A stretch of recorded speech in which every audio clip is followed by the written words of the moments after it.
राधे जय श्री कृष्ण। सभी के लिए यथायोग प्रणाम नमन। जय श्री राधे जय श्री कृष्ण। आज पुनः हम उन्हीं चर्चाओं में चलते हैं जहाँ राम चर्चा चल रही है, अर्थात रामायण की चर्चा है। इस रामलीला में कौन कौन लीला का अच्छी प्रकार से पात्र निभा पाता है, अभिनय कर पाता है। भरत भैया को देखा है कि वो पूर्ण रूपेण भगवान के लिए समर्पित हो गए। उनका जो अभिनय था बहुत ही अच्छा रहा कि भाई के साथ भाई का प्रेम कैसा होना चाहिए। केवल धन को ही, संपत्ति को ही आदर या सत्कार या प्रभुता नहीं देनी चाहिए कि केवल धन संपत्ति या संसार के भोगी हैं। भोग तो सुलभ हो गए थे भरत जी के लिए, चक्रवर्ती राज्य की गादी पर बैठ रहे थे, परंतु उन्होंने ये बताया कि नहीं, भाई से बढ़ करके कोई भी चीज़ नहीं है। ये धन संपत्ति कोई महत्व नहीं रखती है। इसलिए उन्होंने राज्य को लोष्ट की भांति ठुकरा दिया है और भाई के आज्ञा के अनुसार ही जीवन यापन करते हैं, बड़ी गहराई से। यहाँ तक प्रमाण आ जा रहा है कि भरत जैसा कौन भाई होगा। जो ना होत जग जन्म भरत को, भरत का जन्म नहीं होता तो उस भाव को और भक्ति को तो कोई समझता ही नहीं। इतनी गहराई तक पहुंच गए। यहाँ हर पात्र कोई ना कोई महत्वता रखता है, बहुत बहुत श्रेष्ठ गुण रखता है। हम लक्ष्मण भैया को भी देखते हैं तो लक्ष्मण भैया पूर्ण रूपेण भैया के साथ ही समर्पित हो जाते हैं। उन्होंने अपने संपूर्ण जीवन को उन्हें दे दिया। भरत भैया ने दिया है जटा जूट ऋषि मुनि पटधारी, महखन कुश साथरी संवारी, आसन असन बसन बासन व्रत नेमा, करत कठिन ऋषि धर्म से प्रेमा।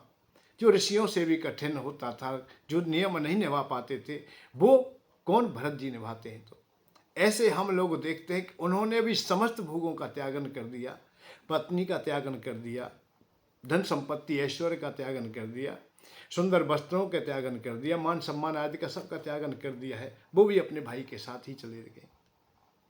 ये रामायण में देखने को मिलता है। और रामायण जी में एक पात्र नहीं, जिसकी ओर दृष्टि चली जाती है, हर पात्र कोई ना कोई बहुत भूमिका निभाता है। लक्ष्मण भैया को तो जब ये ज्ञात हुआ कि मेरे भैया वन को जा रहे हैं और घटना इस तरह से घट गई है, तो खड़े के खड़े रह गए। न बाणी निकल पाई, न आगे चल पाए। जैसे जल से निकाल के मछली को पटक दिया गया हो, व्याकुल बिलख बदन उठ धाये। समाचार जब लक्ष्मण जैसे ही व्याकुल हो गए तो मछली की तरह तड़प रहे।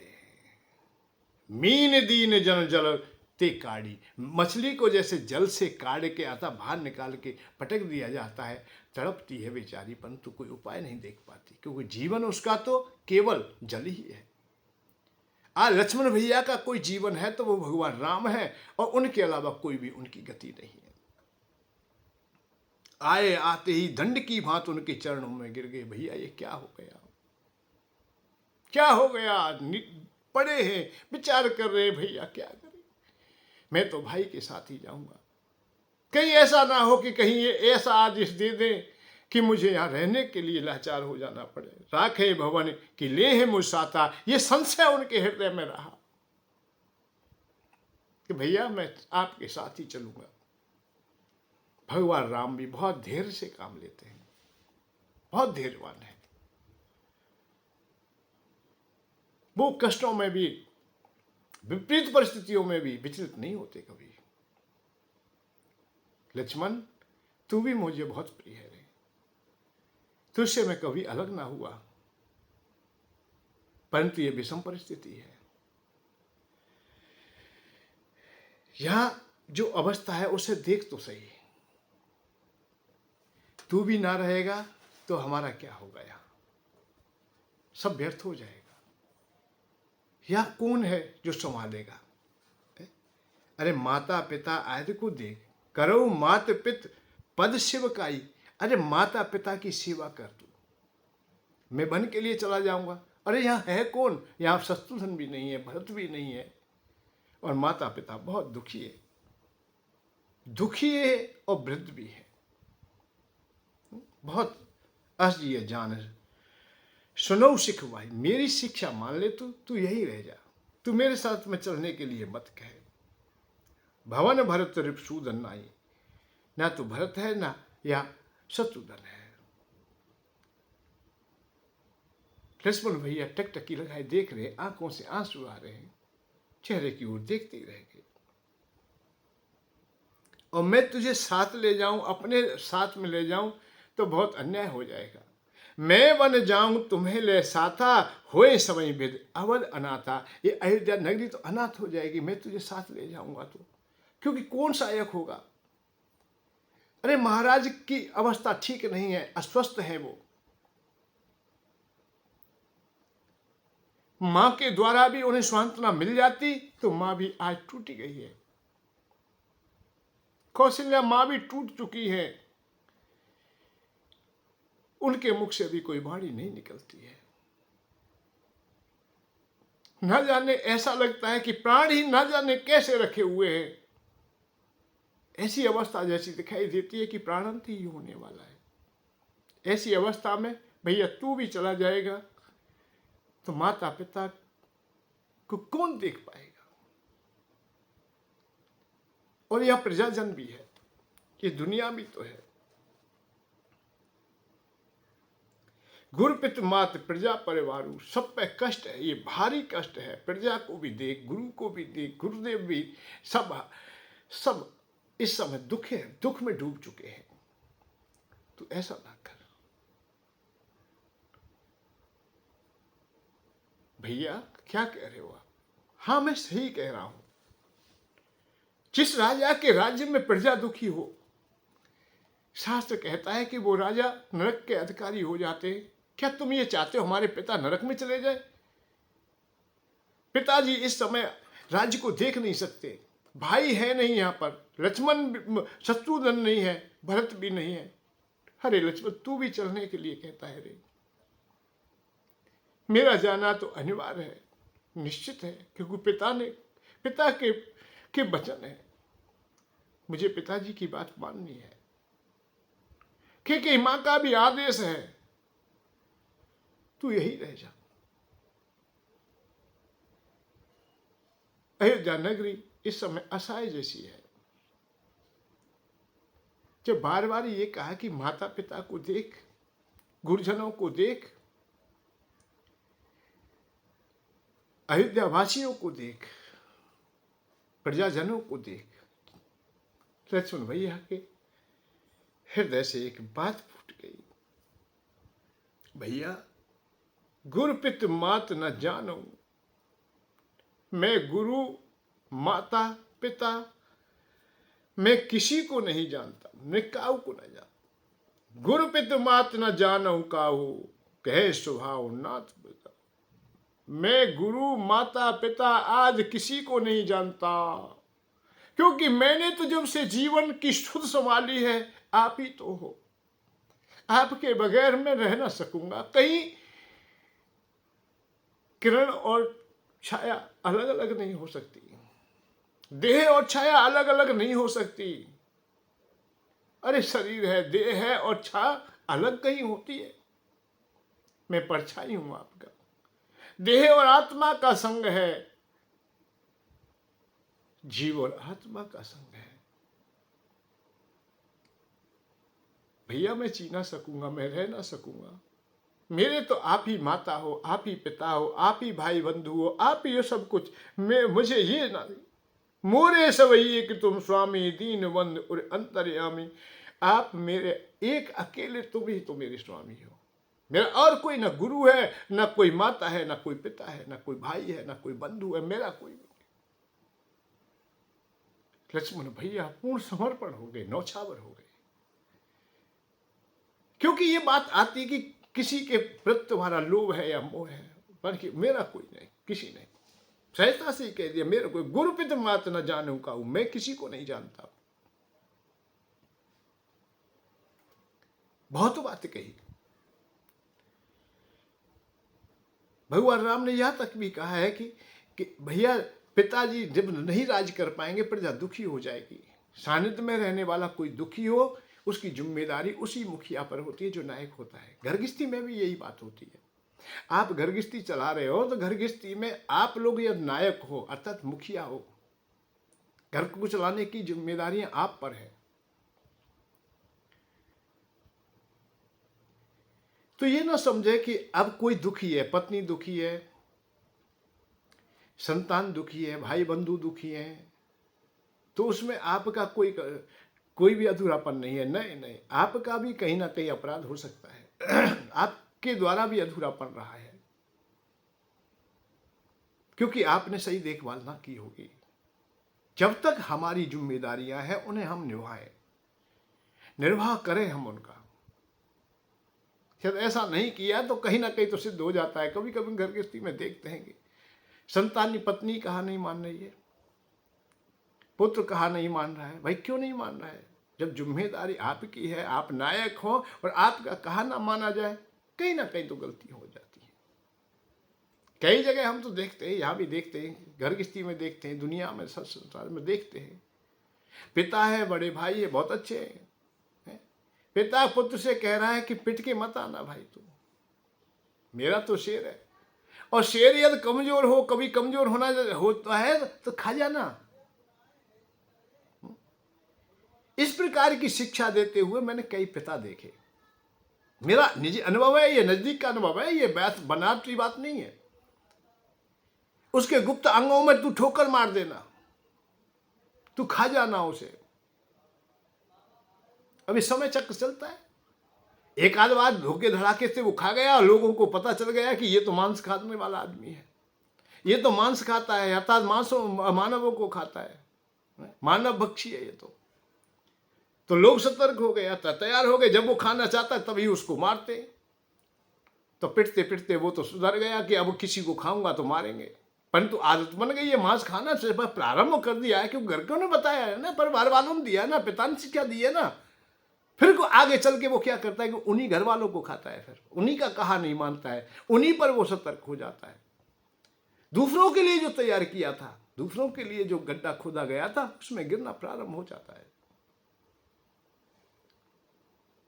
तो जो अराजकता फैलती है तो मुखिया के द्वारा फैलती है, ये कहा जाता है। जो घर गृहस्थी का मुखिया है, चाहे कहीं का भी मुखिया है, कोई भी नायक है, भगवान कृष्ण ने यही बात कही है कि मैं जैसा करूंगा, मैं जैसा बरतूंगा, ऐसा आने वाला युग करेगा। हम नायक लोग हैं, धर्म स्थापना के लिए आए हम लोग। धर्म संस्थापनार्थाय संभवामि युगे युगे, हर युग में हर समय हम धर्म की स्थापना के लिए आए। हम जैसा करेंगे ऐसा आने वाला युग करेगा।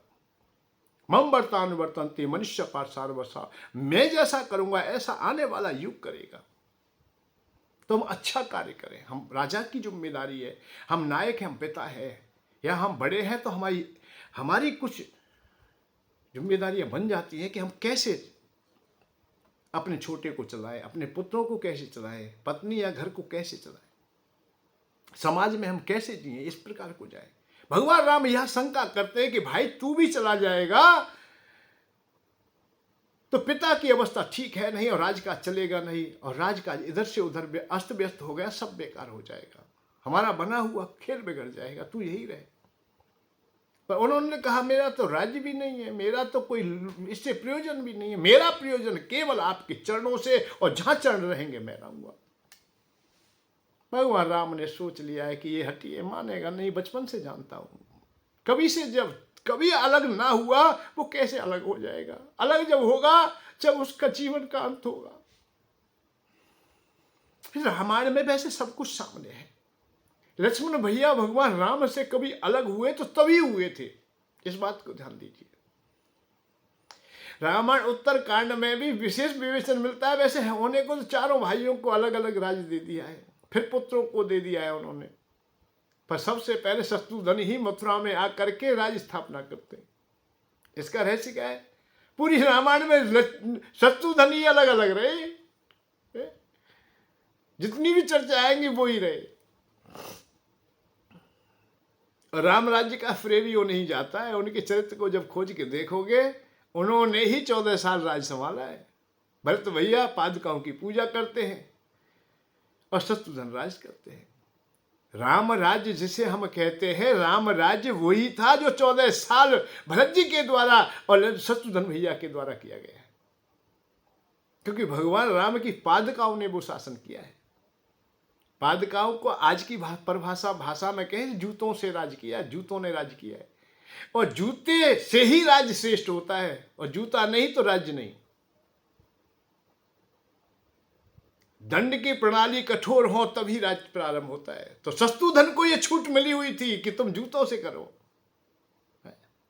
बदमाश सब ठीक हो गए, कोई बदमाशी नहीं करता था, कोई आतंकवादी नहीं होता था, कोई हिंसक नहीं होता था, कोई गौ का वध करने वाला नहीं है, कोई माता पिता आदि का अपमान करने वाला नहीं है। क्यों नहीं है? कि शत्रुघ्न हमेशा दंड लेके खड़े रहते थे। राम राज्य जहां हवा भी उनके कहे बगैर कैसे चले, सजग रहते हर अवस्था में, रात्रि में भी सजग है। सजग रहे निंदा कर त्यागी, निंदा भी त्यागी हुई है, रात्रि में भी सजग है। पहरा दे मेरी प्रजा कहीं दुखी ना हो जाए, कोई परेशानी आपत्ति का। ये प्रमाण है कि हनुमान जी जब संजीवनी बूटी लेके जा रहे भरत भैया, ये नहीं, ये भी रामायण कहती, केवल भजन भजन राम राम राम राम करते रहे और कर्तव्यों से विहीन हो जाए तो ये भी ठीक नहीं। कर्म तो तुम्हें करना होगा, कर्म करना अनिवार्य है। भजन करते हो ये भी ठीक है। हनुमान जी भजन करते, तुमने देखा होगा, भजन खूब करते, पर काम भी करते हैं वो। जब काम जहां जहां पठ्यो ता ही गयो, जहां भेजा वहीं चला गया, जहां पठ्यो ता जाई। हनुमान जी ने जहां भी, और देखा है साथ में माला है तो भाला भी है, अर्थात शस्त्र भी है। तो राज्य बगैर दंड के नहीं चल सकता है। तो यह जूतों से राज्य के शत्रुघ्न ने किया गया। शत्रुघ्न का राज्य 14 साल राम राज्य कहा गया। वाकई में राज्य की तो कोई बात ही नहीं है। बैठ गए ठीक है, भगवान राम बैठे, पर इस राज्य में कहीं भी कोई त्रुटि नहीं दिखाई दी। रामायण कितनी भी बार पढ़े आप, तुलसीकृत पढ़े, वाल्मीकि पढ़े, जितनी भी रामायण है, 14 साल का जो शासन है वही सर्वश्रेष्ठ है। क्योंकि हर व्यक्ति को चिंता थी कहीं इस राज्य में कोई कमी ना रह जाए, कि भैया राम आके शिकायत करेंगे, उनका अपमान होगा, उनकी बात होगी, क्योंकि उन्हीं का राज्य है। शत्रुघ्न भी सजग है, भरत भैया वो सजग है। रात्रि में हनुमान जी जब पर्वत लेके जा रहे तो उन्हें नीचे गिर लिया, मन के अरे मेरी प्रजा को कोई हानि पहुंचा दे, कोई परेशानी कर दे। तो रात्रि में भी नहीं सोते थे, निरंतर अपनी प्रजा की चिंता करते थे। यहां भगवान राम यही बात लक्ष्मण से कह रहे, भैया पिता ठीक नहीं है, स्वास्थ्य ठीक नहीं है, मां भी कुछ विवेक रखती तो वो भी टूट चुकी है। मेरे बिछो के कारण वो अलवाई गाय की भांत रवा रही है, वो तो सुध-बुध भी खो चुकी है, शरीर का भी पता नहीं है, वो पहचानती भी नहीं है। आज तुम यहां रह जाइए। तो जब इन्होंने इशारा किया कि यार तो दुनिया में कोई भी नहीं, मेरा कोई है नहीं, जब लक्ष्मण ने ऐसा कह दिया कि ये परीक्षा मात्र हो गया है, ये मेरे बगैर ना रहेगा, तो उन्होंने स्वीकार कर ठीक है भाई। तो एक बात आ जाती है कि भैया जब चल रहा है, सबकी आज्ञा है, तो सुमित्रा मां से भी तू आज्ञा ले। निज माता से कहीं ऐसा भाई बगैर पूछे जाएगा, कहीं कोई बात ना हो जाए। जननी तो जननी है, क्या तू सुमित्रा मां से आज्ञा ले। मांगो बेदा मात सन जाई, मां के पास चला जा और वहां से बेदा ले। आवो वेग चलो बन जाई, हम बन चलेंगे भैया, हमने आज्ञा दे दी तुम्हें, बन चलेंगे। परंतु अपनी मां से आज्ञा लिया। बात इस बात की है कि मां से आज्ञा लिया, हृदय में बड़ी प्रसन्नता हुई, बहुत आनंद आएगा हृदय में कि भैया ने आज्ञा दे दी है, भैया ने कह दिया है कि अब हमारे साथ चलेंगे। जैसे कोई छोटे बच्चे का मन है मेले में जाने का, बाजार जाने का, और कई दिवस से ऐसा है कि तुम नहीं जाओगे भाई। हम जब छोटे थे तो बारात में जाने का बहुत अच्छा शौक था, रिश्तेदारियों में रहने का। और जब कहीं नंबर कट जाता था कि नहीं जाओगे तो बड़े दुखी होते थे। और यदि नंबर आ जाए, कहीं हाँ हो जाए कि आप चलोगे, तो पूछो मत, इतने गदगद हो जाते, इतना आनंद आता कि आज हमें संसार की सर्व संपत्ति दे दी जाए, सब कुछ दे दिया जाए, तो वो आनंद नहीं आ सकता था जो उस समय आनंद आता था। बड़ा गहरा। लक्ष्मण भैया भी गदगद हो गए, बहुत खुश हो गए। इस पूरे रामायण काल में हमने देखा है कि अयोध्या नगरी में कोई इस समय कोई सुखी, कोई आनंद में है, कोई गदगद है, कोई खुश है, तो केवल लक्ष्मण भैया है, केवल लक्ष्मण भैया। मुदित भये मुन रघुवर बानी, भगवान की वाणी सुन करके खुश हो गए, मुदित हो गए, गदगद हो गए। और हर्षित हृदय हो मातु पहु आए, हर्षित हर्षित होते हुए, खुश होते हुए कहा आगे मैया के पास आ गए, गदगद हो गए। हाय मैं वन को जाऊंगा, भैया के संग जाऊंगा, भैया ने मोते कह दी है, भैया के संग ही मैं जाऊंगा। ऐसे ही कहते कहते माँ के चरणों में गिर पड़े। माने कि कहा रे, क्या बात है? माने मैया आज्ञा दे दे, मैं जाऊंगा भैया के संग, मैं जाऊंगा। माने कि बात क्या है, क्या हुआ है कि कुछ बात तो होगी। लखन कही सब कथा विशेषी, क्योंकि मैया वो नहीं पता ही कि एक ये घटना घट गई है। विशेष बात तो ये है कि किसी को पता ही नहीं था कि राम, इतना पता था कि राम राज्य हो रहा है, तो इतनी खुशी थे सब लोग। अत्यंत खुशी में एक ही इतनी बड़ी घटना घट जाए, ये है विशेष परेशानी। नहीं तो वन में ही लोग रहते, ऐसी बात नहीं। राम जी पहले भी घूम के आए, भाई विश्वामित्र जी के साथ में गए, वन में ही रहे, वन में और भी रहते हैं। और ये गांव नगर सब वन में ही तो बने, शाश्वत तो बनी है धरती पर। भाई जहां भूमि है वहां केवल पेड़ पौधा, लोगों, पेड़ पौधा लता पताओं का ही तो अधिकार है। भाई मानव तो बसते हैं, बस्तियां तो बस जाती हैं, पर फिर भी वन में तो सब रहते। परंतु समय समय की बात है, जिसे अयोध्या का राज्य मिल रहा है पूरे भूमंडल का, वो बहुत अच्छा चक्रवर्ती राजा हो रहा है। श्रेष्ठ राजाओं में आता था, श्रेष्ठ राज्यों में अयोध्या नगरी आती है, क्योंकि सूर्यवंशियों की कर्म भूमि है वो। गोधूल वेला, गो धूल अवधपुर राजा, प्रातः बन को गए, भाग्य से काहू न पेश पड़े। सीता हरण मरण दशरथ को, वन में विपत पड़े, भाग्य से काहू न पेश पड़े।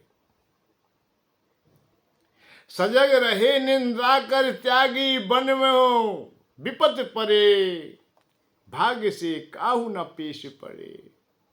या भाग्य ते काहू की पेश ना पड़े भैया, सब कुछ बदल गया। मां के पास आए, पूरी बात बता दी, मैया ऐसा हो गया। मैया तो खड़ी की खड़ी रह गई, क्या कहे क्या ना कहे, क्या सुने क्या बात कहे। और जननी है, एक बात को ध्यान रख, मां तो माई है। पर सोच गई, अरे सुमित्रा माता को भी कभी आप लोग टटोल के देखोगे, बहुत बड़ा पात्र निभाई है उन्होंने। इस रामलीला का कोई विशेष पात्र है तो ये कमजोर पात्र नहीं है। मां, मैं बड़ी रानी की सेवक रही हूं, कौशल्या की सेवक रही हूं, और कैकेयी ने अपने को महारानी मान लिया है, क्योंकि युवक रही है वो, राजा की कन्या है। अपने में पहले से ही ऊर्जा बना के रखती थी कि मैं राजकन्या हूं, मैं कैकेयी नरेश की पुत्री हूं, जिसमें कुछ करने की क्षमता होती है। वीरांगना थी वो, ऐसा युद्ध में भी लड़ी है, युद्ध में भी गई है, वैश्य वरदान की प्राप्ति होती है। तो जो लड़ने में भी सक्षम है, बलाबल में भी बराबरी कर लेती है, वाणी में भी कर लेती है, सब में कर लेती है, फिर क्या है, फिर क्या अपनी क्या है। तो सुमित्रा बेचारी तो दबी रहती थी, वो तो सेवक है, वो तो सेवा ही करनी है। दो पुत्र तो दोनों पुत्रों को एक एक को दे दिया, जिससे कि कोई मेरे ऊपर कोई आक्षेप ही नहीं आए, मुझसे कोई शिकायत ही ना करे। विषम परिस्थिति आ गई यहाँ की, मैं अपने पुत्र को बाबाजी कर दूं, बनोवासी कर दूं, जो भोग भोगने योग्य है। जवान मेरी बहू घर पर है, वो भी ना जाने क्या सोचेगी, क्या कहूं क्या ना कहूं। हृदय में बड़ी पीड़ा रही, हृदय कठोर कर लिया। यदि मैंने इंकार कर दिया कि तू नहीं जाएगा, तो कल ना जाने क्या बात उत्पन्न हो जाएगी। राम भी ये सोचने लगेगा कि सुमित्रा माता ने कोई बलिदान नहीं किया, स्वार्थी हो गई, मैं स्वार्थी नहीं होंगी। धीरज धरे कुब अवसर जानिए, कुब अवसर है, इस समय उनको आवश्यकता है। कौशल्या को तो मैं संभाल लूंगी, परंतु राम को कौन संभालेगा? कौन जा रहा है? राम ही राम है, नहीं भैया, भाभी भी जा रही है। फिर तू इधर क्यों आया रे? हे माँ, भैया ने कहा कि अपनी माँ से आज्ञा ले आ। अरे पगले, तू बड़ा धूर्त रहा रे, तू बड़ा अल्प बुद्धि है। हम और महाराज तो इस जन्म के माता पिता हैं, राम और सीता तो जन्म जन्म के माता पिता है, तू ये ना समझ सका? जब उन्होंने कहा कि मां से आज्ञा ले, तो मां तो वहीं खड़ी थी। कैसी जननी है, कैसी मां है, स्पष्ट कह दिया तेरी मां जननी। अरे यही बात आती है, माता हो तो सुनीति जैसी, माता हो तो सुमित्रा जैसी, माता हो तो सुमित्रा जैसी, माता हो तो सुनीति जैसी। अपनी संतति को भगवान के चरणों में लगा दे, भक्ति में लगा दे। सुनीति माँ ने भी इसी तरह ध्रुव को भगवान के लिए समर्पित कर दिया। निकल जा, यही अवस्था है तेरी, क्योंकि अपमान से क्षत्रिय जी ना सकेगा, उसको कोई जीने में जीना नहीं है। तू मर जाएगा तो भी कोई बात नहीं, पर अपमानित कोख लेके नहीं जी सकती मैं। और भगवान मिल जाएंगे, मेरा विश्वास है, तू चला जा। बगैर भगवान के शांति का मार्ग कहीं नहीं मिलता है, कल्याण का मार्ग नहीं मिलता। ये ध्रुव को बताया माँ ने। छोटी अवस्था, 5 वर्ष की अवस्था भेज दिया। तो माता हो तो सुनीति जैसी, माता हो तो सुमित्रा जैसी, जो अपनी संतति को भगवान के लिए समर्पित करने के लिए। चली जा। अरे मां एक ऐसा शब्द है कि दुनिया में सबसे कोई कीमती शब्द है तो मां शब्द है। मां से बढ़कर कोई भी नहीं है, क्योंकि दुनिया में तुम्हें कोई याद करे या ना करे, तुम्हें पहचाने या ना पहचाने, पर मां एक ऐसी है जो सदैव पहचानती है। उस समय भी याद कर लेती है जब तुम धराधाम में नहीं होते। उन पुत्रों को भी नहीं भुला पाती जो गर्व से गिर जाते हैं। कुछ पल के लिए, कुछ समय के लिए गर्व में आए और वो गिर पड़े हैं, अधूरे चले गए, बचपने में चले गए, घरों में ही चले गए। युवा जब जब चला गया उसे गिन के रखा अपने में। जब लग जीवे माता रोवे। माँ उन शिशुओं के लिए, उस संतति के लिए हर अवस्था में रोती है, बिछो नहीं सहन कर पाती, परंतु फिर भी माँ सुमित्रा माँ कैसी है? जवान बहू घर पे है, सब कुछ जानते हुए भी वह कि निकल जा, चला जा। तात तुम्हारे मात बेदेही, तेरी माँ वहीं खड़ी थी, वहीं चरण छू लेता और कह लेता कि माँ मैं तेरे साथ चलूंगा। तात तुम्हारे मात बेदेही, पिता राम सौभाग्य स्नेही। पिता के रूप में आता पिता भगवान राम है, वही तेरे पिता है। सीता तुम्हारी माँ है। और इधर तू भाग के आता है, तेरे हृदय में कहीं ना कहीं लोभ तो नहीं है रे पगले? जहां अवध तहां राम निवासु, तहां दिवस तहां भान प्रकाशु। जहां सूर्य होते हैं वहीं दिन होता है, और जहां राम रहेंगे, राम जी के चरण रहेंगे, वहीं अयोध्या नगरी होगी। यहाँ कोई कहाँ है अयोध्या नगरी? तू इधर क्यों भाग के आ रहा है?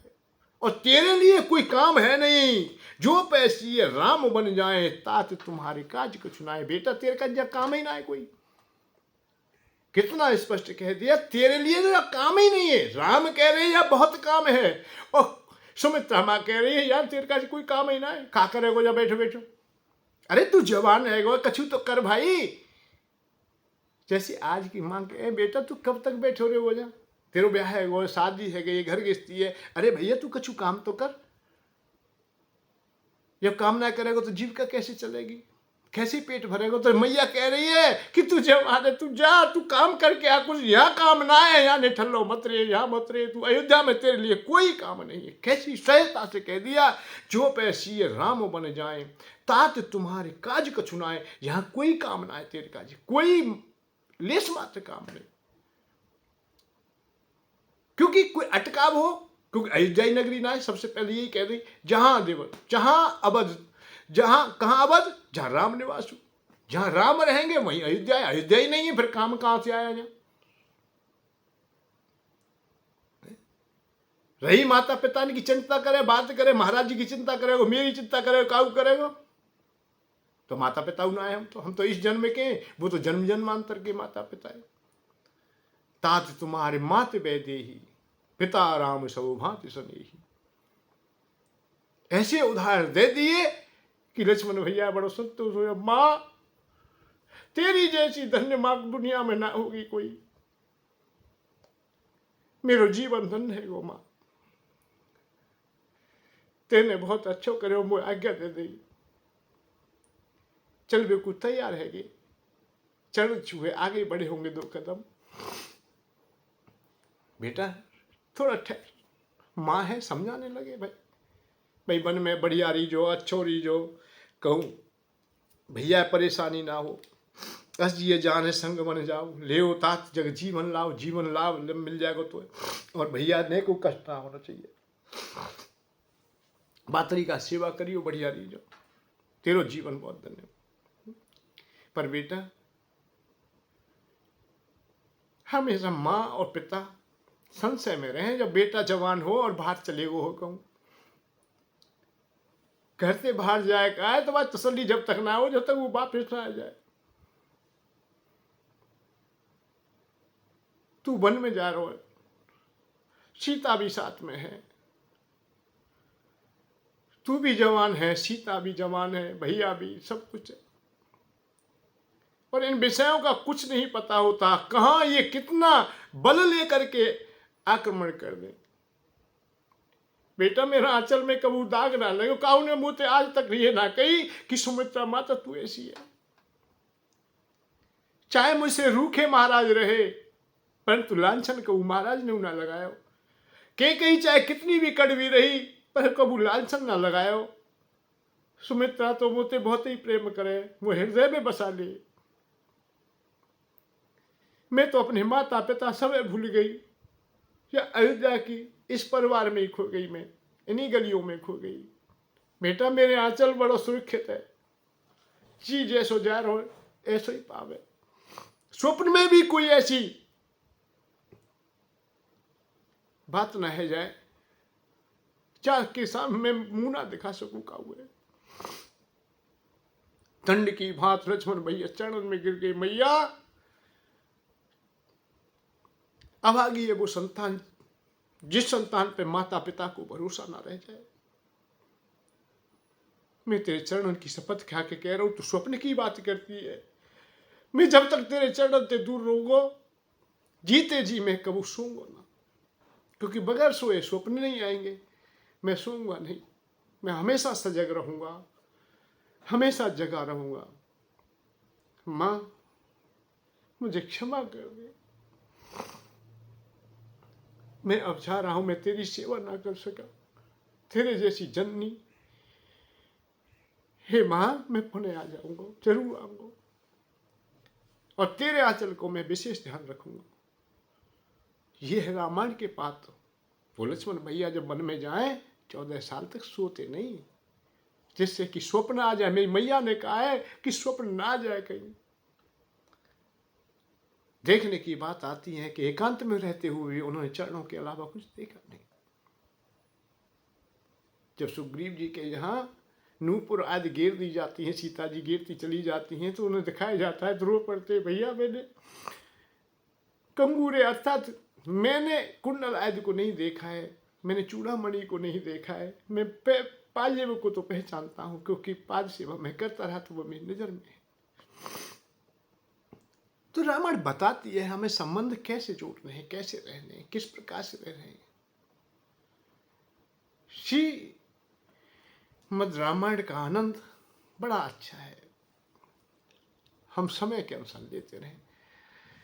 जीवन हमारा बहुत अच्छा है, इसको अपने में ढालिए, अपने में लाइए। ये संसार तो बहती गंगा की धारा के समान बह रहा है।